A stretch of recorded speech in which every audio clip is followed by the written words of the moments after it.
Praise the lord. దేవుని ఘనమైన నామానికి మహిమ కలుగును గాక.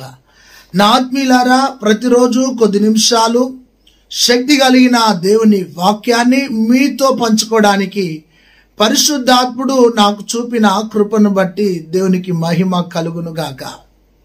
ఈ వాక్యాన్ని వీక్షిస్తున్న నువ్వు చివరి వరకు ఈ వాక్యాన్ని వీక్షించి నూతన బలాన్ని, అభిషేకాన్ని పొందుకోవాలని కోరుతున్నాను. దేవునికి మహిమ కలుగును గాక. నా ప్రియమైన ఆత్మీయులారా, మేడగది యూట్యూబ్ ఛానల్ సబ్స్క్రైబ్ చేసుకోండి. ప్రతిరోజు మీకోసం కొద్ది నిమిషాలు వాక్యాన్ని అందిస్తుండగా విని దీవెన పొందాలని, ఆశీర్వాదం పొందాలని కోరుతున్నాను. నేటి మన దైవ సందేశం కాపాడుకో. వేటిని కాపాడుకోవాలి అన్న ఆలోచన నీకు రావచ్చు. నీవు సంపాదించుకుంటున్నావు ధనాన్ని, కానీ సాక్ష్యాన్ని కాపాడుకో. పేరు ప్రఖ్యాతి ఉంది కావచ్చు, నీ యొక్క ప్రవర్తనను కాపాడుకో. అందగాడివైనా, ఆటగాడివైనా, బలమున్నా, ధనమున్నా, నల్లవాడివైనా, తెల్లవాడివైనా, నీ అంతరంగాన్ని కాపాడుకోకపోతే నీ ఆత్మీయ జీవితంలో ఓడిపోతావు. అయితే ఈరోజు కాపాడుకో అని ప్రభు నీతో మాట్లాడుతున్నప్పుడు, అవును నేను కాపాడుకుంటాను అన్న ఆలోచన నీకు రావాలి. ఈరోజు పరిశుద్ధాత్మ దేవుడు నీతో మాట్లాడుతున్న మాట ఏమిటంటే, ఈ లోక మాలిన్యమును నీకు అంటకుండా నిన్ను నీవు కాపాడుకోవాలి అని ప్రభు మాట్లాడుతున్నాడు. నీ రక్షణ వస్త్రాన్ని కాపాడుకోమని కూడా ప్రభు నీతో మాట్లాడుతున్నాడు. అయితే నీవు ఒకవేళ అంతరంగంలో లోకాశలకు లోనై మనస్సాక్షిని పాడు చేసుకున్నావేమో, యేసుక్రీస్తు అమూల్యమైన రక్తం చేత నీవు కడగబడాలని, పరిపూర్ణమైన విశ్వాసిగా ఉండాలని ప్రభు నిన్ను దర్శిస్తూ నీతో మాట్లాడుతున్నాడు.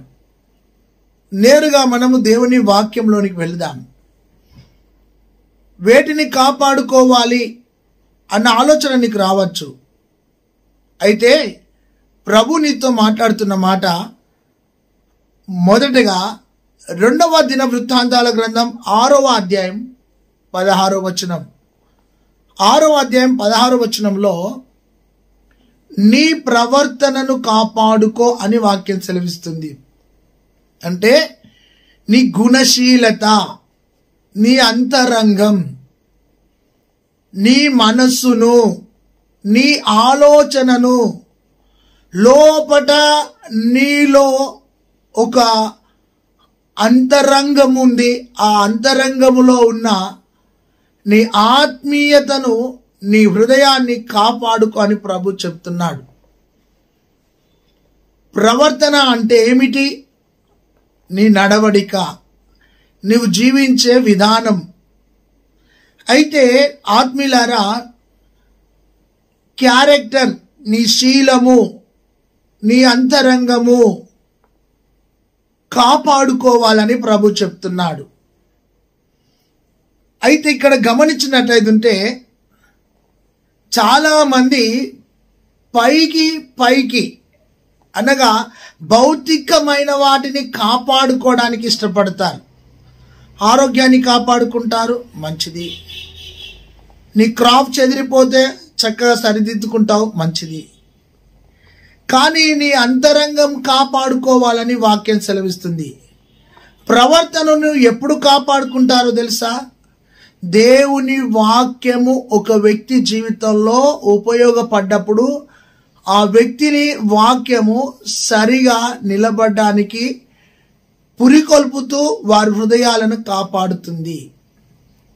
నీ ఆత్మీయ జీవితంలో నీ హృదయాన్ని కాపాడుకో అని ప్రభు మాట్లాడుతున్నాడు.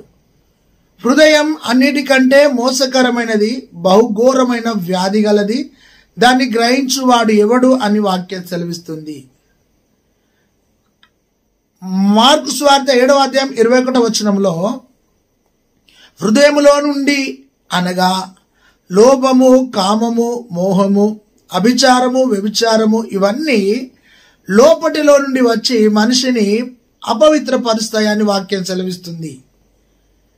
నీ యొక్క హృదయాన్ని నువ్వు కాపాడుకుంటే ఖచ్చితంగా నీవు విజయవంతమైన జీవితాన్ని జీవిస్తావు. పైకి బాగానే ఉన్నావు కావచ్చు, కానీ నీ అంతరంగంలో నీ హృదయంలో పాపం ఉందేమో, ఆ పాపాన్ని తొలగించుకొని నీ హృదయాన్ని కాపాడుకో అని ప్రభు నీతో మాట్లాడుతున్నాడు. హృదయాన్ని కాపాడుకున్న వాడే ప్రజల మధ్యలో చిరస్థాయిగా నిలిచిపోతాడు. పైకి బాగానే ఉన్నావు, కానీ నీ అంతరంగం పాడైపోయిందేమో. ఈరోజు వాక్యం ద్వారా నిన్ను నీవు సరి చేసుకొని నీ హృదయంలో ఉన్న కపటాన్ని, కోపాన్ని, పాపాన్ని, ద్వేషాన్ని, అసూయను, లోకాశలను, అభిచారాన్ని, వ్యభిచారాన్ని, మత్సరమును, కలంకమును, సమస్తం నీ హృదయంలో ఏమున్నాయో అవన్నీ కడుక్కొని నీ హృదయాన్ని కాపాడుకో. అప్పుడు నీ హృదయంలోనికి నా ప్రభు వస్తాడు, నీతో జీవిస్తాడు. దేవునికి స్తోత్రం. రెండవదిగా ఆత్మీయులారా, మొదటి తిమోతి పత్రిక 6వ అధ్యాయము 12వ వచనంలో, మొదటి తిమోతి పత్రిక 6:12లో నీ విశ్వాసాన్ని కాపాడుకో. ఏం కాపాడుకోవాలి? నీ విశ్వాసాన్ని. నీ విశ్వాసము దేవుని పైన ఉండాలి. చాలా మంది ప్రారంభ స్థితి బాగానే ఉంటుంది, కానీ కొంతకాలమైన తర్వాత వారు విశ్వాసం నుండి తొలగిపోయినారని వాక్యం సెలవిస్తుంది. ప్రియులారా, నీ ప్రారంభంలో ఉన్న విశ్వాసము ఇప్పుడు నీలో కనబడుతుందా అని ఆలోచించు. నీవు నీ విశ్వాసాన్ని కాపాడుకోవాలి అంటే ఈ మూడిటిని నీవు కలిగి ఉండాలి. ఏ మూడిటిని? దేవుని వాక్యాన్ని కలిగి ఉన్నప్పుడు నీ విశ్వాసం నుండి నీ విశ్వాసాన్ని కాపాడుకుంటావు. అంతేకాదు, సహవాసము నీకుంటే నీ విశ్వాసాన్ని కాపాడుకుంటావు. పరిశుద్ధాత్మ అభిషేకం నీలో ఉంటే నీ విశ్వాసాన్ని కాపాడుకుంటావు. రెండోది, నీ విశ్వాసాన్ని కాపాడుకో అని పౌలు తిమోతితో మాట్లాడుతున్నాడు. తిమోతి, నీ మాటలో, ప్రవర్తనలోను, ప్రేమలో నువ్వు విశ్వాసులకు మాదిరిగా ఉండు అని చెప్తూ నీ విశ్వాసాన్ని కాపాడుకో అని చెప్తున్నాడు. నీ ఆత్మీయ జీవితంలో ఒకవేళ విశ్వాసములో చల్లారినా, విశ్వాసములో నుండి పడిపోయినా, విశ్వాసములో స్తబ్దతకు గురి అయినా, ఈరోజు నిన్ను పురికొల్పుతుంది ఈ వాక్యం. నీ విశ్వాసాన్ని ఎక్కడైనా తాకట్టు పెట్టావా? ఒకవేళ నువ్వు విశ్వాస భ్రష్టురాలుగా ఉన్నావా? సరి చేసుకో నిన్ను నీవు. అవును, ప్రారంభంలో నాలో బహుబలమైన విశ్వాసం ఉండే, కానీ ఇప్పుడు నా విశ్వాసం చల్లారిపోయింది. ఒకప్పుడు నేను బలమైన విశ్వాసిగా బ్రతికిన, ఇప్పుడు బలహీనమైపోయాను. సహోదరుడా, సహోదరి, నీ విశ్వాసాన్ని కాపాడుకో అని ప్రభు నీతో మాట్లాడుతున్నాడు.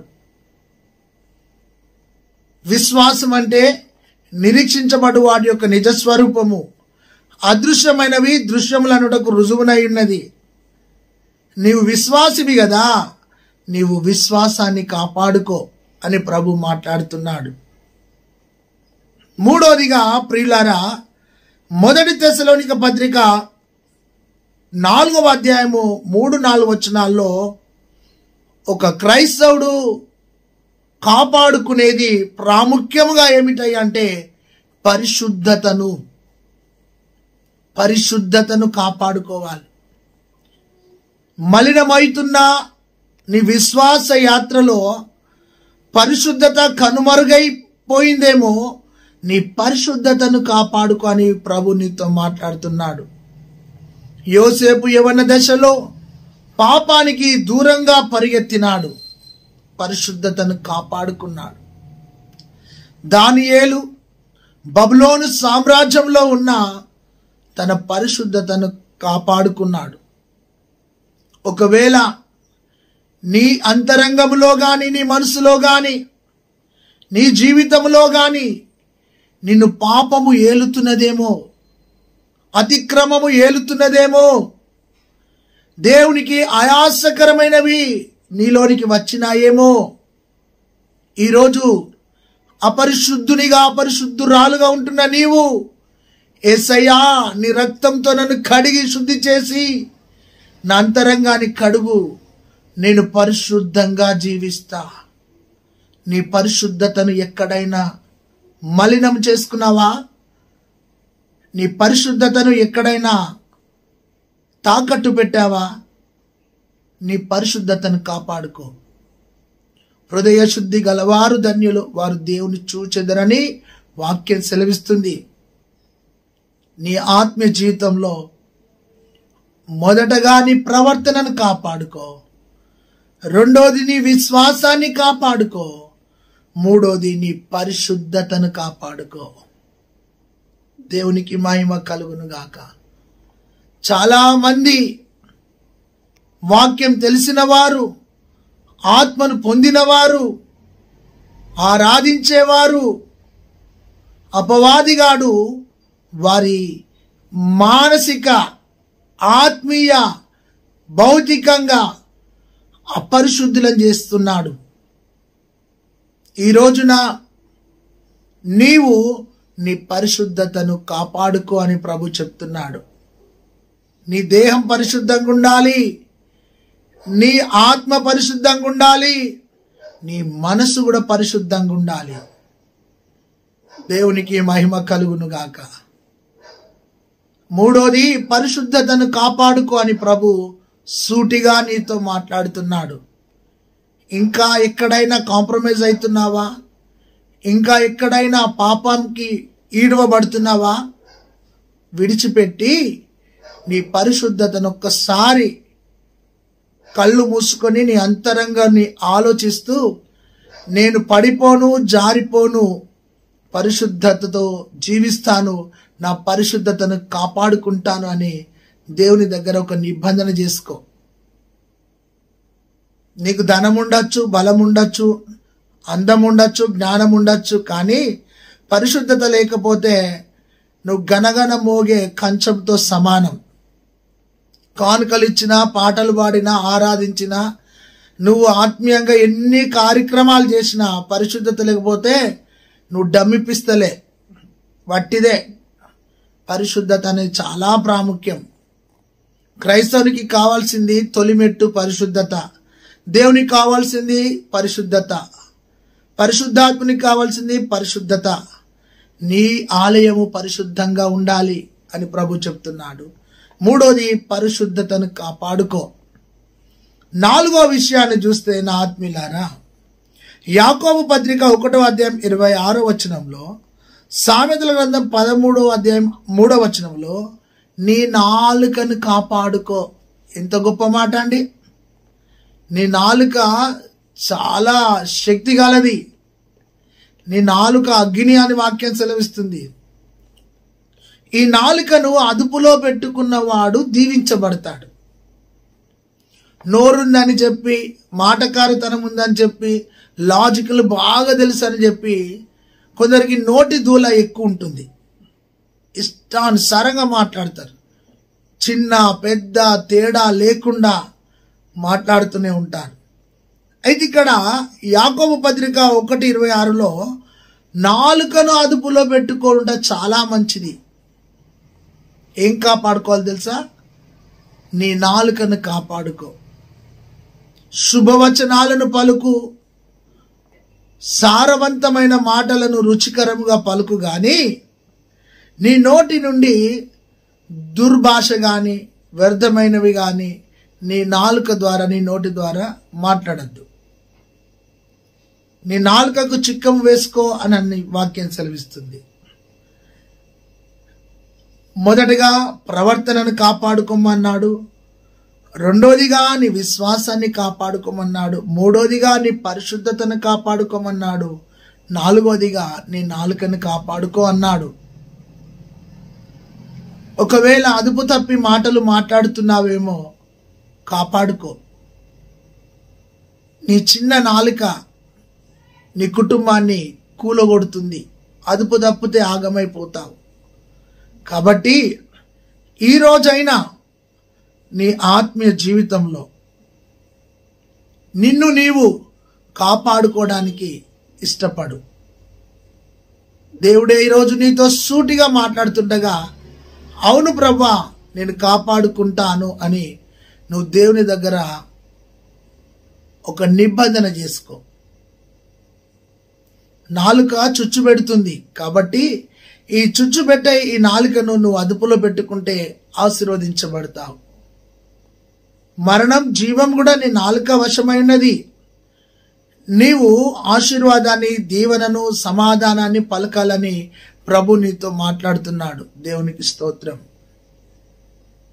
5వ విషయాన్ని చూస్తే ఆత్మీయులారా, ప్రకటన గ్రంథం 16వ అధ్యాయము 16వ వచనంలో నీ వస్త్రమును కాపాడుకో అని వాక్యం సెలవిస్తుంది. ఏం కాపాడుకోవాలి?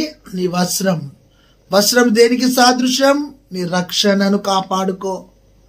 నీ రక్షణను ఎక్కడైనా నువ్వు దుర్వినియోగం చేశావేమో, నీ రక్షణను కాపాడుకో అని ప్రభు నీతో మాట్లాడుతున్నాడు. రక్షించబడ్డ నీవు, నీతిగా బ్రతుకుతున్న నీవు, యథార్థంగా బ్రతుకుతున్న నీవు, పరిశుద్ధంగా బ్రతుకుతున్న నీవు, ప్రార్థన పూర్వకంగా బ్రతుకుతున్న నీవు, అభిషేకం కలిగిన నీవు ఒకవేళ నీ రక్షణను నిర్లక్ష్యం చేస్తూ, దేవుని కలిగి ఉన్న నీవు నీ రక్షణ పాత్రను పట్టుకొని సాగిపోవలసిన నీవు నీ వస్త్రాన్ని కాపాడుకోలేకపోతున్నావేమో, నీ మనస్సాక్షిని కాపాడుకోలేకపోతున్నావేమో, నీ సాక్ష్యాన్ని కాపాడుకోలేకపోతున్నావేమో, నీ చూపులను కాపాడుకోలేకపోతున్నావేమో, నీ కాళ్ళను కాపాడుకోలేకపోతున్నావేమో, నీ చేతులతో లంచం తీసుకుంటున్నావు, కాపాడుకోలేకపోతున్నావేమో. ఇకనైనా నీ యొక్క వస్త్రాన్ని కాపాడుకో అని ప్రభు చెప్తున్నాడు. ఆ వస్త్రమే రక్షణ వస్త్రం అని ప్రభు నీతో మాట్లాడుతున్నాడు. అయితే ఈ రోజున నా ప్రియమైన సహోదరి సహోదరుడా, నీ రక్షణ వస్త్రాన్ని కాపాడుకో. ఒకడు యెరూషలేము నుండి యెరికోకు దిగి వెళుతూ తన వస్త్రాన్ని పోగొట్టుకున్నాడు. ఒకడు గిరాసేన దేశంలో వస్త్రహీనుడైపోయినాడు. ఆదాముకు వస్త్రం కోల్పోయి, మహిమను కోల్పోయి అతడు దిగంబరిగా ఉన్నాడు. ఈ రోజున నీ రక్షణ వస్త్రాన్ని కాపాడుకుంటున్నావా, లేదా నీ రక్షణ వస్త్రం మలినమైపోయిందా? ఆలోచించు. ప్రభువా నన్ను దర్శించు, నన్ను బలపరుచని ప్రభుపై నీవు దృష్టి పెట్టి, నాయనా నా వస్త్రాన్ని నేను కాపాడుకుంటాను అని దేవుని సన్నిధిలో ప్రార్థన చేసుకో. పరిశుద్ధాత్ముడు నిన్ను దర్శిస్తున్నాడు. 6వదిగా ప్రియులారా, ఎఫెసీ పత్రిక 6వ అధ్యాయము 11వ వచనంలో, అంతేకాదు పరిశుద్ధాత్ముడు నీతో మాట్లాడుతున్న మాట, మనలను మనమే కాపాడుకోవాలంట ప్రార్థన ద్వారా. నీ కుటుంబాన్ని కాపాడుకో అని వాక్యం సెలవిస్తుంది. నీ కుటుంబాన్ని కాపాడుకునే బాధ్యత నీ పైననే ఉన్నది. నీ పిల్లలను కాపాడుకునే బాధ్యత నీ పైన ఉన్నది. చాలా మంది సాక్ష్యాన్ని కాపాడుకుంటారు, హృదయాన్ని కాపాడుకుంటారు, నాలుకను కాపాడుకుంటారు, సమాజంలో చాలా పేరు ప్రఖ్యాతిని సంపాదించుకుంటారు, కానీ కుటుంబాన్ని కాపాడుకోలేక కుటుంబం దగ్గర ఫెయిల్ అయిపోయి, పిల్లల దగ్గర ఫెయిల్ అయిపోయి, ఒకవేళ నీ కుటుంబము చెల్లాచెదరైతున్నదేమో, నీ కుటుంబాన్ని కాపాడుకో. ఒకవేళ సహోదరి నీవు వాక్యాన్ని చూస్తున్నావా, నీ భర్తను కాపాడుకో. ఒకవేళ యజమానిగా నువ్వు వాక్యాన్ని చూస్తున్నావా, నీ భార్యను కాపాడుకో, నీ పిల్లలను కాపాడుకో. కాపాడుకుంటే మూడో చూపుతోనే అనుమానంతో చూడడం కాదు. వారు రక్షణలో ఎలాగున్నారు, విశ్వాసంలో ఎలాగున్నారు, ప్రార్థనలో ఎలాగున్నారు, దేవునితో సత్సంబంధంలో సహవాసంలో ఎలాగున్నారు అని వాళ్ళ ఆత్మీయ జీవితాన్ని నువ్వు కాపాడే వ్యక్తిగా ఉండాలి. పరిశుద్ధాత్మ దేవుడు నీతో మాట్లాడుతున్నాడు. నీ కుటుంబాన్ని కాపాడుకో. ఊరంతా మంచి సాక్ష్యం ఉంది, కానీ నీ కుటుంబం దగ్గర నీకు సాక్ష్యం లేదేమో.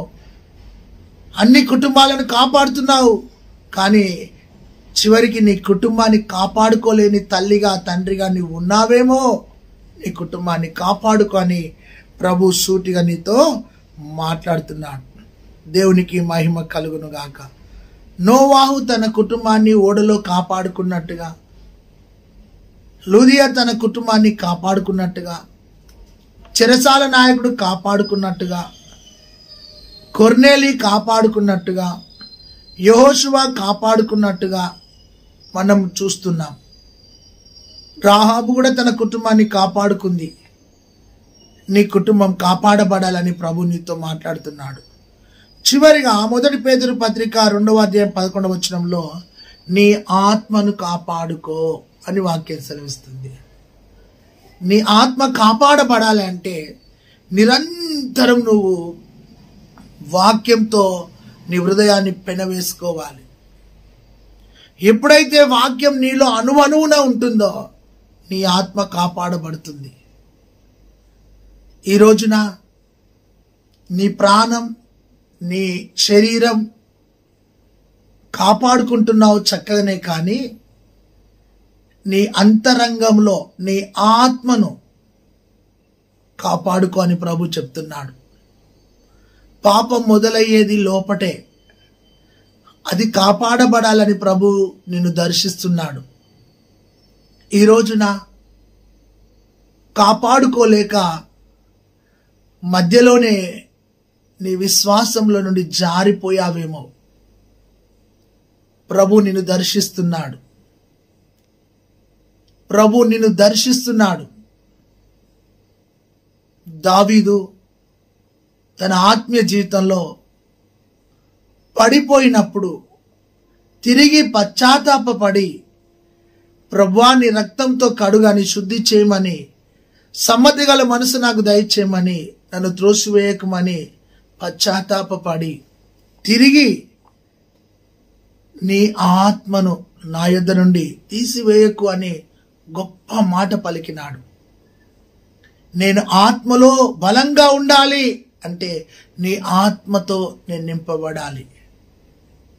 ఈరోజు ప్రియులారా, నువ్వు చాలా ఉన్నతమైన స్థితిలో ఉన్నావు, చాలా ధనాన్ని సంపాదించుకున్నావు, ఆస్తులను సంపాదించుకున్నావు, కానీ నీ సాక్ష్యాన్ని కాపాడుకో, నీ వ్యక్తిత్వాన్ని కాపాడుకో, నీ కుటుంబాన్ని కాపాడుకో, నీ విశ్వాసాన్ని కాపాడుకో, నీ పరిశుద్ధతను కాపాడుకో, నీ నోటిలో ఉన్న నాలుకను కాపాడుకో, నీ ప్రవర్తనను కాపాడుకో, నీ వస్త్రాన్ని కాపాడుకో అని చక్కగా ప్రభు మాట్లాడినాడు కదా. కాపాడుకుంటావా? కాపాడుకో. ఇంత చక్కగా పరిశుద్ధాత్మ దేవుడు నీతో మాట్లాడుతుండగా ఒకవేళ నిర్లక్ష్య ధోరణితో నువ్వు వాక్యాన్ని విన్నా చూచినా పరిశుద్ధాత్ముడు బాధపడతాడు. ఈరోజు పరిశుద్ధాత్మకు నిన్ను నీవు సమర్పించుకొని నీ హృదయంలో పరిశుద్ధాత్మకు చోటిస్తే ఆయన ఖచ్చితంగా నిన్ను కాపాడుతాడు, నీ ఆత్మ జీవితాన్ని కాపాడుతాడు. అప్పుడు నువ్వు దీవెనకరంగా నిలబడతావు. ప్రార్థన చేసుకుందాం. పరిశుద్ధుడా, ఈ వాక్యాన్ని నీరు కట్టి ఫలింపచేయండి తండ్రి. నీవే ఈ వాక్యం విన్న ప్రతి బిడ్డలో పరిశుద్ధాత్ముడ ఒక రూపాంతరాన్ని అనుగ్రహించి నీ నామాన్ని ఘనపరచుకోమని యేసయ్య నామంలో ప్రార్థిస్తున్నాం తండ్రి. ఆమేన్. God bless you. Praise the Lord. ఈ వాక్యాన్ని విన్న నీవు కొందరికైనా షేర్ చేయండి. అంతేకాకుండా వాక్యం విన్న తర్వాత ఈ యూట్యూబ్ ఛానల్ సబ్స్క్రైబ్ చేసుకోండి, చక్కటి కామెంట్ పెట్టండి. May God bless you. దేవుడు మీకు తోడైండును గాక.